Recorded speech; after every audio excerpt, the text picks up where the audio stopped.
शहर के सबसे पॉश इलाके में एक शानदार कोठी थी। आज यहाँ एक भव्य पार्टी चल रही थी। पूरा लॉन रंग बिरंगी लाइटों से जगमगा रहा था। मेहमानों की भीड़, ऊंची ऊंची हंसी, महंगी शराब के गिलास और स्वादिष्ट खाने की महक हर तरफ फैली हुई थी। वाह अजय जी, आपकी सफलता वाकई काबिले तारीफ है, एक मेहमान बोला।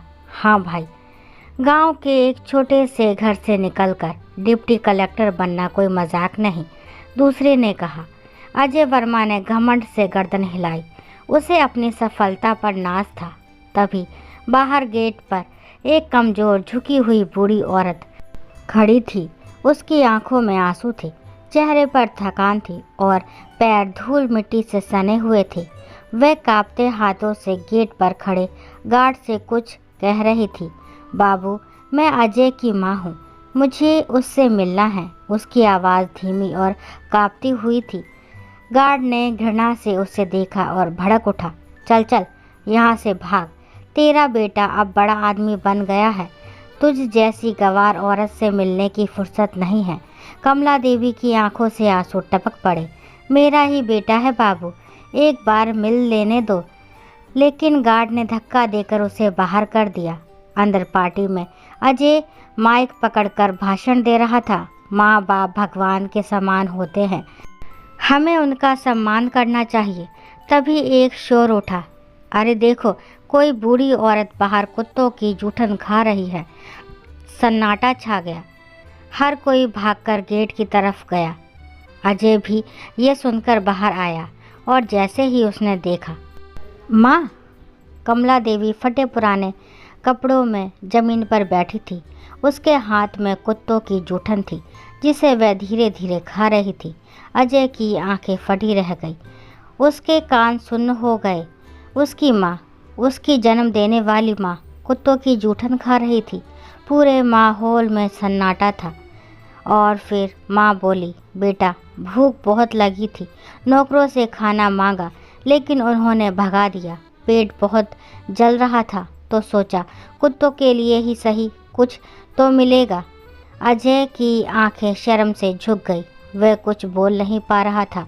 मैंने सुना था बेटा, तू बहुत बड़ा अफसर बन गया। मैंने सोचा मेरी तकलीफ़ें अब ख़त्म हो जाएगी, पर शायद मैं गलत थी।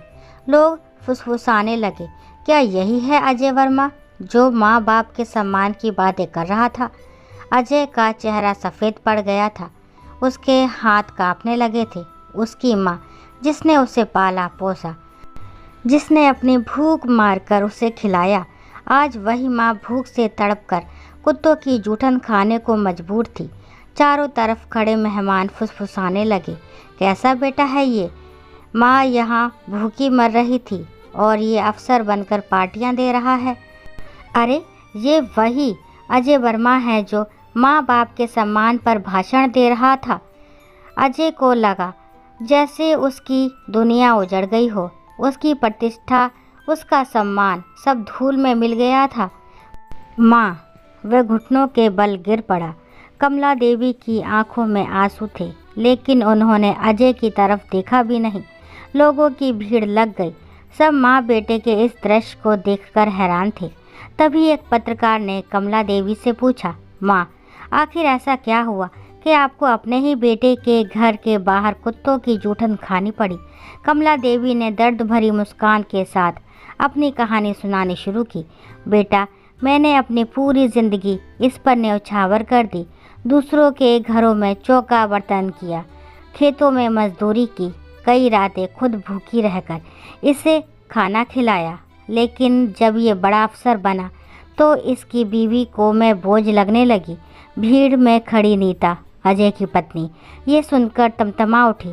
अरे माँ, तुम यहाँ तमाशा क्यों कर रही हो? उसने गुस्से में कहा।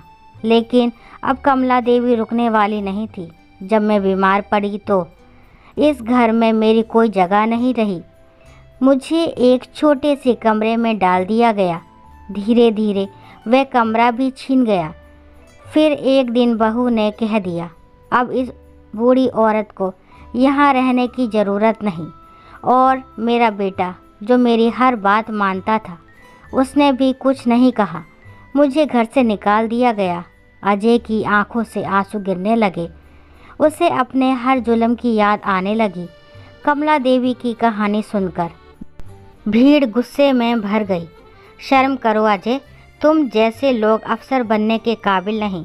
जिस माँ ने तुझे पाला, तेरा पेट भरा, उसे भूखा मरने के लिए छोड़ दिया। अब अजय का सिर शर्म से झुक गया था। कमला देवी अब उठ खड़ी हुई। उन्होंने अपनी झुकी हुई कमर को सीधा किया और गहरी सांस ली। फिर उन्होंने कहा, अजय, तूने मुझे यहाँ भूखा तड़पने दिया। अब मैं तुझे माफ़ नहीं करूँगी। माँ, प्लीज़ ऐसा मत कहो। मैं अपनी गलती मानता हूँ। तुम जो कहोगी वही करूँगा, अजय ने गिड़गिड़ाते हुए कहा। लेकिन कमला देवी ने अपना फैसला ले लिया था। मैं अब इस घर में नहीं रहूँगी। मुझे किसी महल में रहने की ज़रूरत नहीं। मैं वहाँ जाऊँगी जहाँ मेरी इज्जत हो, जहाँ प्यार हो।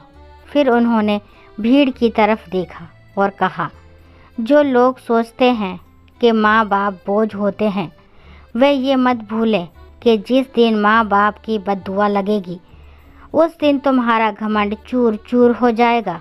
कमला देवी ने अपने फटे हुए दुपट्टे को कसकर लपेटा और बिना पीछे देखे वहाँ से चली गई। अजय अब रोने लगा। उसने अपनी माँ को खो दिया था। उसकी आंखों के सामने वह दिन घूम गया जब वह छोटा था और उसकी माँ ने उसे गोद में लेकर थपथपाया था। जब उसने पहली बार स्कूल जाना शुरू किया था।